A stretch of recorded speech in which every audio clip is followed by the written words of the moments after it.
আসসালামু আলাইকুম। আজ আলোচনা করব পঞ্চম শ্রেণীর গণিত 22 পৃষ্ঠা। 22 পৃষ্ঠায় হেডলাইন ছিল খোলা বাক্য। তো এখানে সংজ্ঞা দেওয়া আছে, একটি বাক্যকে খোলা বাক্য বলা হয় তখন বাক্যটি সত্য মিথ্যা যখন তা নির্ণয় করা যায় না। তো যখন বাক্যটা সত্য মিথ্যা নির্ণয় করা যায় না তখন তাকে খোলা বাক্য বলা হয়। অপরদিকে একটি বাক্যকে গাণিতিক বাক্য বা বন্ধ বাক্য বলা হয় যখন বাক্যটিকে সত্য বা মিথ্যা তা নির্ণয় করা যায়। তাহলে খোলা বাক্য হচ্ছে যখন কোনো বাক্যকে সত্য বা মিথ্যা নির্ণয় করা যায় না, এটি খোলা বাক্য। অপরদিকে একটি বাক্যকে গাণিতিক বাক্য বলা হয় যখন বাক্যটি সত্য না মিথ্যা তা নির্ণয় করা যায়। তাহলে নিচে দেওয়া ছিল, এই উদাহরণও দেওয়া আছে যে ৮ একটি জোড় সংখ্যা, এটি একটি গাণিতিক বাক্য এবং সত্য। ৯ একটি বিজোড় সংখ্যা, এই যে ৯ একটি বিজোড় সংখ্যা, দেখা যাচ্ছে না কেন, হ্যাঁ ৯ একটি জোড় সংখ্যা। তো ৯ কিন্তু জোড় সংখ্যা না, এটি একটি গাণিতিক বাক্য এবং এটি মিথ্যা। এরপর ক একটি জোড় সংখ্যা, তো এখানে কয়ের মান আমরা জানি না, জোড় হইতে পারে বেজোড় হইতে পারে। এটি একটি খোলা বাক্য কারণ এটি সত্য অথবা মিথ্যা হতে পারে যা এর মানের উপর নির্ভর করে। নিচের বাক্যগুলোতে গাণিতিক বাক্যে প্রকাশ করি এবং খোলা বাক্য অথবা গাণিতিক বাক্য উক্তিগুলো নির্ণয় করি। তা বলছে ৫-এর সাথে ক যোগ করলে যোগফল ১২ হয়। তো এটা কিন্তু একটা খোলা বাক্য, কারণ বাক্যটা সত্য মিথ্যা নির্ণয় করা যাবে ক এর মানের জন্য। তাহলে এটার গাণিতিক বাক্যটা এরকম হবে ৫ যোগ ক সমান ১২। তাহলে এটি একটি খোলা বাক্য কারণ এর মানটা সত্য না মিথ্যা তা ক এর মানের উপর নির্ভর করতেছে। এরপর বলছে ৩কে ৪ দ্বারা গুণ করলে গুণফল ১২ হয়। তাহলে এটা কিন্তু গাণিতিক বাক্য এবং সঠিক। তাহলে এরকম হবে ৩ গুণন ৪ সমান ১২, গাণিতিক বাক্য। এবার বলছে ২৬কে ৪ দিয়ে ভাগ করলে ভাগফল ৫ হয়। তাহলে এটার গাণিতিক বাক্য হবে ২৬ ভাগ ৫, না ২৬ ভাগ ৪ সমান ৫। তো এটা কিন্তু গাণিতিক বাক্য, কিন্তু এটা মিথ্যা কারণ ২৬কে ৪ দ্বারা ভাগ করলে ভাগফল ৫ হয় না। এ বলছে যে বর্গ এবং ত্রিভুজ যোগ করলে যোগফল ১০ হয়। তো এটা একটা খোলা বাক্য কারণ এখানে বর্গ এবং ত্রিভুজের মানের প্রয়োজন। তাহলে এটার গাণিতিক বাক্য হবে বর্গ গুণন ত্রিভুজ সমান ১০, এরকম। এবার বলছে ক এর এমন একটি মান নির্ণয় করো যেন বাক্যটি সত্য হয়। তাহলে এখানে ক যোগ ৫ সমান ১০ আছে, তো এগুলো খাতায় দেখাই। ১ নম্বর ছিল ক যোগ ৫ সমান ১০। তাহলে এই যে বাম পাশে এটা হচ্ছে প্রতীক, এই প্রতীককে একাকী রাখতে হবে এবং পর্যায়ক্রমে যে সংখ্যাগুলো থাকবে তো সেগুলো ডানে যাবে।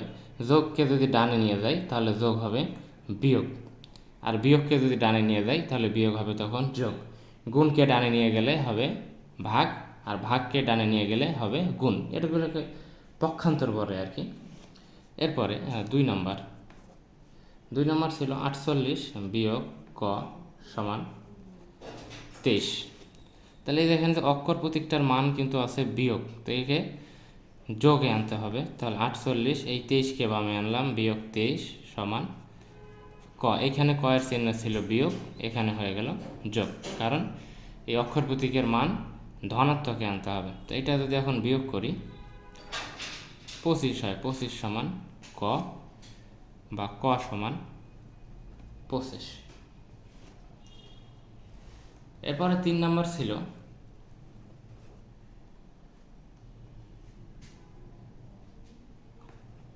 ক যোগ ২ সমান ৩৬, না গুণন ২, দুঃখিত। তাহলে এখানে ২ গুণ অবস্থায় আছে, গুণ যদি ডানে যায় তাহলে ভাগ হয়ে যাবে। তাহলে ৩৬ ভাগ ২ সমান ১৮।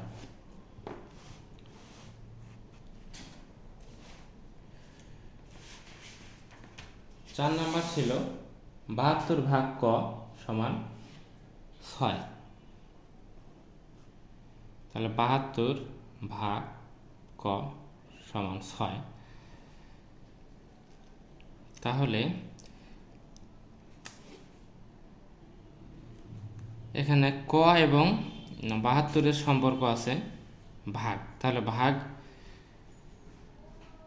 এই যে 72, এই ক এখানে ভাগ অবস্থায় আছে, ক যদি ডানে যায় তাহলে গুণ হবে, তাহলে 6 গুণন ক সমান 72। তাহলে এবার পক্ষান্তর করি, 6 গুণন ক সমান 72 বা ক সমান 72 ভাগ 6, তাহলে এটার মান হচ্ছে 12।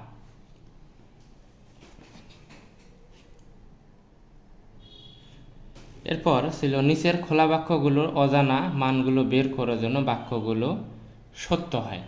তাহলে একটি ত্রিভুজের ক সংখ্যক বাহু আছে, তাহলে একটি ত্রিভুজের ক সংখ্যক বাহু আছে, এইটা সমাধান করতে হবে।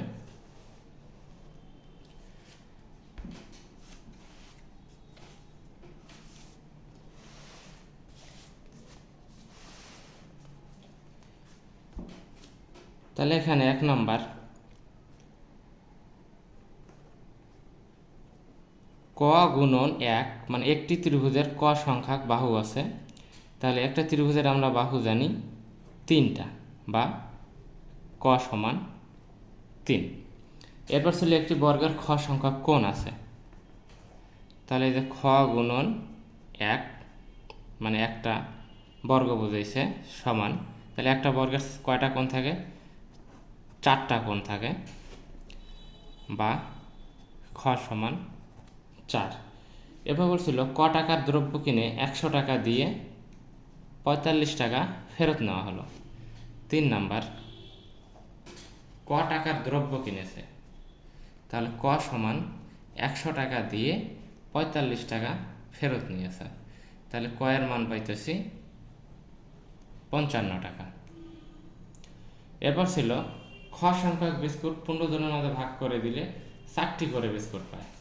4 নাম্বার, তাহলে খ সংখ্যক বিস্কুট 15 জনের মাঝে যদি ভাগ করে দিই, তাহলে ভাগ 15 সমান 4টি করে বিস্কুট পায়, তাহলে সমান 4।